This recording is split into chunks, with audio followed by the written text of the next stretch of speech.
for joining us on Arirang News. I'm Kim Dami in Seoul. A record amount of high-demand foodstuffs and discounts worth around $53 million will be made available ahead of the Chuseok holiday next month, the South Korean government says. These measures are designed to support people's livelihoods and curb inflation. The number of babies born during this year's second quarter went up slightly compared to the same period a year ago, for the first quarterly rise since 2015. The number of marriages also jumped, marking a record of above 70% during the same period. Ukraine's incursion into Russia's Kursk region was a part of Kyiv's victory plan, Ukrainian President Volodymyr Zelenskyy says. He also said the victory plan that he plans to present to U.S. President Joe Biden largely depends on Washington. The government is dishing out a record amount of key holiday-related foodstuffs like apples and providing discounts worth nearly $52 million for the upcoming Chuseok holiday. All these to better support people's livelihoods and keep inflation under control. Our Lee Soo-jin reports. The South Korean government is planning to implement a series of measures to boost livelihoods and spending during the upcoming Korean Thanksgiving holiday, Chuseok. Measures including providing tax incentives and increasing supply were discussed during an economic ministerial meeting headed by Finance Minister Chuseok on Wednesday. Due to the heat wave, the prices of agricultural products and other essential items remain high, and the recovery of domestic consumption is relatively slow, making it difficult for households to feel that the economy is improving. In response, the government has developed a plan focusing on stabilizing prices and improving livelihoods. To help stabilize prices, the government will supply 170,000 tons of the 20 most in-demand Chuseok items, including cabbages and apples, the largest ever amount for a Chuseok holiday.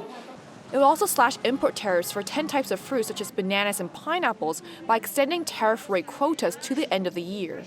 The quotas were due to expire at the end of next month. In an effort to boost spending in traditional markets, the government is aiming to raise the income tax deduction rate for credit card usage from the current 40% to 80% in the second half of the year. And to increase usage of onuri gift certificates, which can be used in traditional markets, the limit on the amount allowed to be purchased will be raised from the current 1.5 million won, or around $1,100 to $1,500. This comes as consumer prices, a key gauge of inflation in July, rose 2.6% on year, up from the 2.4% increase the previous month on the back of high fruit prices. And in line with the Yoon administration's continued focus on helping small businesses, the government plans to provide loans and other financial support amounting to a whopping $32 billion to SMEs. Along with these measures, the government plans to launch a pan-governmental task force to manage prices and bring them down to the levels seen in 2021. Lee Soo-jin, Arirang News. South Korea's birth rate bucked recent trends, growing for the first time in nearly 9 years, with the number of marriages also seeing record growth. Our Moon Hae-yeon has the details. Some positive news regarding the country's population crisis, as the number of marriages and births surged in the second quarter of 2024. Data from Statistics Korea on Tuesday showed that the total number of births between April and June this year came to just under 57,000, an increase of 1.2% compared to the same period last year. It's the first time since the fourth quarter of 2015 that the number of births in South Korea has grown year on year by quarter. The number of births in June recorded an all-time low for the month of June, but the number of births in April and May saw a rise, which is what led to the overall increase for the second quarter.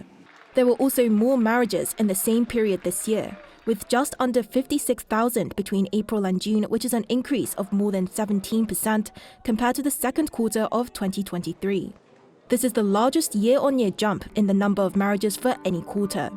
A spokesperson from Statistics Korea attributed the surge in the number of births and marriages to not only a backlog caused by COVID-19 restrictions, which meant weddings were delayed, but also to various efforts from the Yoon administration to tackle the population crisis with benefits for married couples. But it could be too soon to celebrate just yet. Last year, the total fertility rate, which is defined as the average number of children that are born to a woman in her lifetime, hit a record low of 0.72. In the second quarter of 2024, the total fertility rate came to 0.71, which is the same as in the second quarter of 2023.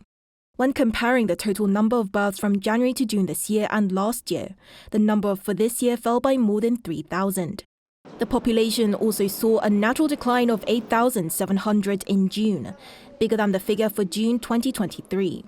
Natural decline is calculated by subtracting the number of deaths from the number of births, and the country has seen a natural decline in the population since November 2019. 문혜련, Arirang News. In what could be the first bipartisan agreement of the current National Assembly, lawmakers are planning to hammer out the so-called livelihood bills to improve people's everyday lives. The parliament will open a plenary session this afternoon and vote on a set of negotiated bills, including one that expands support for real estate rental fraud victims.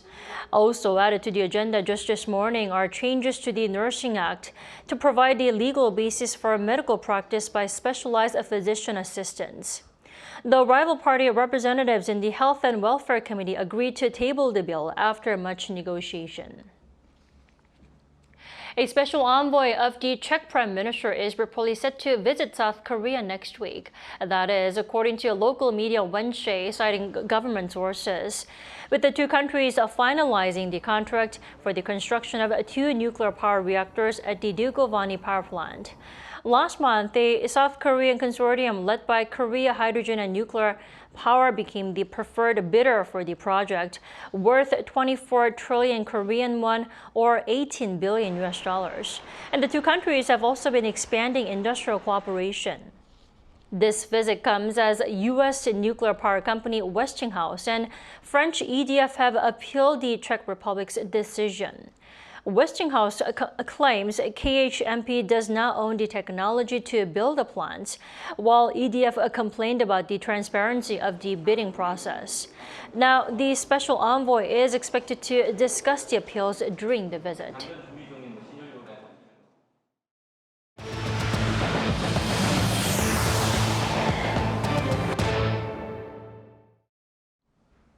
Ukrainian President Volodymyr Zelenskyy says his country's incursion into Russia's Kursk region was a part of what he calls a victory plan. He's also planning to present the idea to U.S. President Joe Biden. An Sung-jin reports.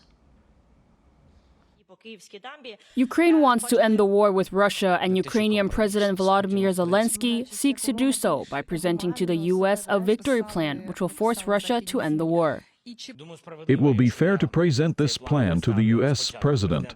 The success of this plan depends on him, whether we will get what is in this plan or not, whether we will have freedom to use the things prescribed by the plan or not.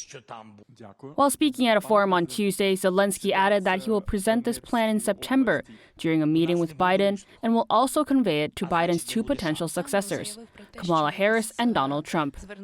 Zelenskyy also noted how the recent operation in the Kursk region in Russia is a part of this plan. Ukraine's Kursk Oblast operation intended to divert Russian military forces from other areas, especially offensives in eastern Ukraine, such as Pokrovsk, a key hub with crucial railway station. According to the commander-in-chief Alexander Syrsky, Russia has deployed 30,000 troops to the Kursk region, and the number is growing. During the same forum, Zelenskyy also announced that Ukraine carried out its first test of a domestically made ballistic missile, though further details could not be provided. There was successful test of the first ballistic Ukrainian missile, and I congratulate defense industry with this fact. Though ballistic missiles have been used against Russia, they had been provided by the U.S. rather than built domestically. Meanwhile, Russia's air attacks on Ukraine have been continuing since early this week, causing casualties and blackouts across the country. Russian drone and missile attacks targeted multiple regions in Ukraine on Tuesday, killing at least 6 people. And as Kyiv's incursion into the Kursk region continues, IAEA Chief Rafael Grossi stated on Tuesday that Russia's Kursk nuclear power plant was at serious risk of a nuclear accident due to its fragility. An Sung-jin, Arirang News. Former U.S. President Donald Trump says he's agreed to hold a televised debate against Vice President Kamala Harris on September 10th, in the same style as the one he had with President Joe Biden back in June. Lee Seung-jae has more. The last time former U.S. President Donald Trump took part in a televised debate was in June against U.S. President Joe Biden. With Biden struggling in that debate, Trump's chances of winning the November election rose. Months later, Trump has agreed to another televised debate. However, this time, he is looking at a completely different opponent, Vice President Kamala Harris. Taking to his social media platform Truth Social on Tuesday, Trump said he has agreed to take part in the televised debate hosted by ABC News against Harris on September 10th, but under the condition that the rules are the same as those enforced in CNN's June debate. Reiterating the previous rules, Trump said the debate will be held with both candidates standing up without pre-written notes. He called for a fair and equitable debate with no questions being given in advance to either side. However, the Trump and Harris camps continued to argue over whether to allow the muting of microphones during the September debate. Trump's campaign insists that each candidate should have their microphones muted when it's not their turn to speak, as was the case in June. However, the Harris campaign believes that the microphones should be open throughout the debate to allow viewers to hear if Trump interrupts or talks over the vice president. The debate is scheduled to be held in Philadelphia and will be moderated by David Muir and Lindsay Davis from ABC News. The September 10th debate was initially set to take place between Trump and Biden before the incumbent dropped out of the race. Lee Seung-jae, Arirang News. Washington says it is taking the threat of North Korea's suicide drones seriously, and that the U.S. will continue its commitment to its allies to ensure regional security. That's according to Pentagon Press Secretary Pat Ryder on Tuesday, adding that it will keep an eye on the development of such weapons. When asked how to respond to Pyongyang's threats, Ryder said Washington will work with its allies and partners to promote security and be prepared for any threats from the North. The comments come after North Korean leader Kim Jong-un oversaw a performance test of drones on Saturday and called for the development and production of more suicide drones. And North Korea has revealed what appears to be an upgraded version of its 240mm multiple rocket launcher. The regime state media reported on Wednesday that Kim Jong-un, the day before, oversaw a test firing of the weapon with a new guidance system. The report said the test launch verified the weapon's performance with renewed maneuverability and firing capability. Kim reportedly also announced an important policy regarding the production and replacement of the weapon. Back in February, North Korea said it developed the new 240mm multiple rocket launcher with guidance capabilities. And in May, it announced that the weapon would be deployed between 2024 and 2026. When it comes to South Korean content, people mainly think of what's been exported. But now the Korean market is becoming a prime place for overseas companies looking to be the ones exporting. Now, both sides are gathering at Asia's largest broadcasting and video market, which kicked off on Tuesday here in Seoul City. Our cultural correspondent Song Yujin has more. We're living in a world overflowing with content, from movies and TV shows to streaming originals. In this vast sea, the demand for Korean content is at an all-time high, as Emmy-winning actor Lee Jung-jae, known for Netflix's Squid Game and The Acolyte on Disney+, puts it. When I walk into a hotel abroad, staff who recognize me no longer just mention Squid Game, but ask about the latest Korean dramas, movies, or variety shows. Sometimes ones I haven't even seen yet. On set, it's even more intense with questions about directors, writers, and actors. The global rise of K-content is driven by talented content creators, but it's equally important to have platforms that bring their work to the world. This is where Broadcast Worldwide, or BCWW, plays a leading role. So this year's Broadcast Worldwide, also known as the International Broadcasting and Video Market, is the largest in scale in its 24-year history. Now this year, more than 270 companies from 13 countries have gathered here in Seoul to discuss potential business opportunities. After a COVID-19 hiatus, we held the event in person last year, securing over $80 million in contracts. With more global buyers here this year, we expect even better results. 4K content, BCWW is a gateway to the global stage. This production company won the grand prize at this year's BCWW New Media Content Awards for its 2023 drama, Not Others, which has been exported to the Americas, Europe, and Japan. We participate in BCWW every year to showcase our dramas to overseas buyers. The event has been instrumental in helping Korean dramas expand beyond domestic audiences and reach international markets. For overseas companies, it's an opportunity to break into the Korean market. This content distribution company based in Istanbul recently signed a deal to release one of its movies in Korean theaters by 2025. They're hoping to land more deals at this event. This will also open some doors for us for further licensing. Because, first, if a content has never been licensed in a region, then the broadcasters can be a little bit, can hesitate a little bit to invest on that project. Providing an opportunity for both domestic and overseas content to broadcast worldwide, BCWW 2024 runs until Thursday. 송유진, Arirang News.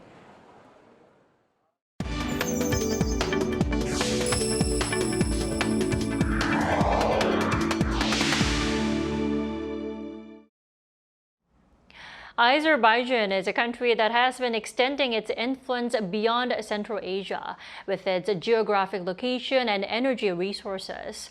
Our Peunji spoke with the Azerbaijan president's representative for special assignments on potential opportunities for cooperation with South Korea. Azerbaijan, which has had diplomatic relations with South Korea for over 30 years, plays a crucial role in connecting Asia and Europe. This is because the so-called Middle Corridor, a trade route that cuts through Central Asia, passes through Azerbaijan. This path has been gaining more importance after the northern route, one of the most popular global shipping routes that passes through Russia, has become increasingly unreliable.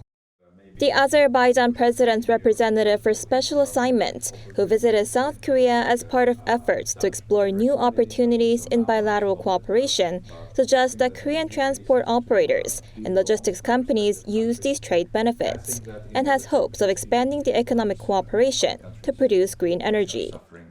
I think that we can diversify the portfolio of our energy cooperation by adding their renewables, because Azerbaijan has an enormous potential in renewable sources of energy like wind and solar and hydropower. At the same time, he also urged South Korea to support Azerbaijan's peace process, as the country has long been in conflict with Armenia over an area that is internationally recognized as part of Azerbaijan, but has been controlled by ethnic Armenians for decades. As a non-permanent member of the United Nations Security Council, and being an important player in international affairs, the Republic of Korea, by supporting the peace agenda, which is promoted by Azerbaijan today, can make an important contribution so that this peace is finally achieved. Other than economic and security issues, he highlighted the importance of cultural exchanges and increasing tourism opportunities, adding that establishing direct flights between the two countries could be a way to get this started. Peunji, Arirang News.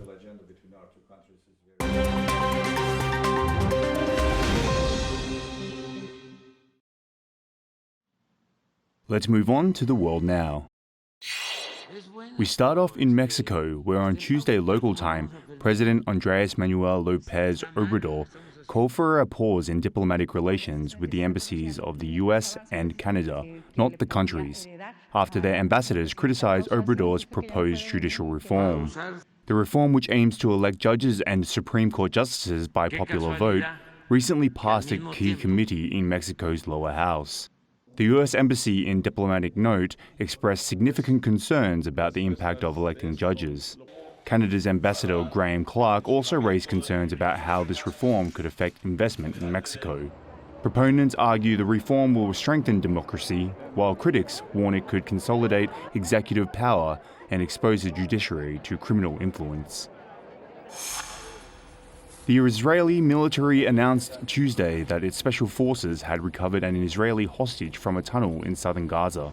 An IDF spokesperson provided few details other than that the operation had freed 52-year-old man Qaid Farin al-Qaidi, a member of the Bedouin community in southern Israel, after more than 10 months of being held captive.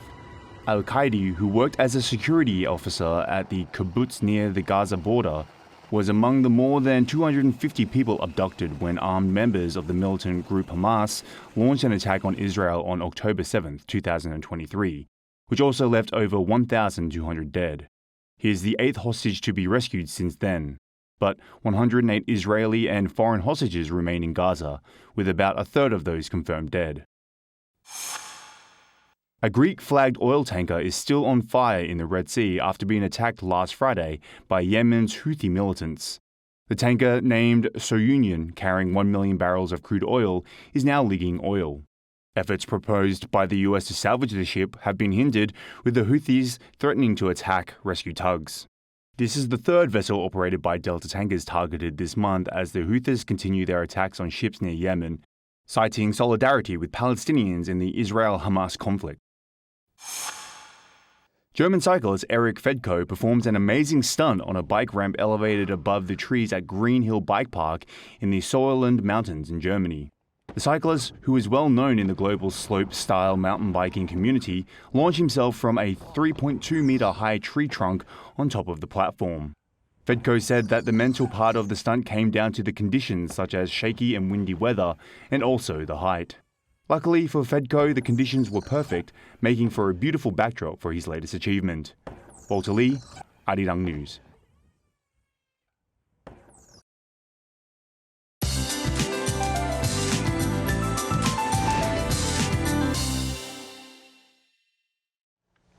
Good afternoon. The capital area had a long-awaited autumn-like morning. However, Jeju had another hot night, waking up to the longest number of tropical nights so far at 44. But afternoon temperatures should be 1 to 5 degrees higher in most parts of Korea. Now, Typhoon Shanshan is heading towards southwestern Japan and is causing high seas and typhoon alerts for parts of the South and East Sea. So those planning to travel to Japan might want to double-check your flight or ferry schedules for any updates. Meanwhile, easterly winds will bring downpours to the east coast and Jeju Island, with a heavy rain warning being issued for the island. Jeju could see up to 100 millimeters. The east coast could see 10 to 80 millimeters of heavy showers until Friday. However, central inland areas should stay mostly sunny all day, with a high of 33 degrees Celsius here in the capital and over in Daejeon. And it seems like we'll have a repeat of today's weather forecast for the next 5 days. That's Korea for you, and here's a look at the international weather conditions.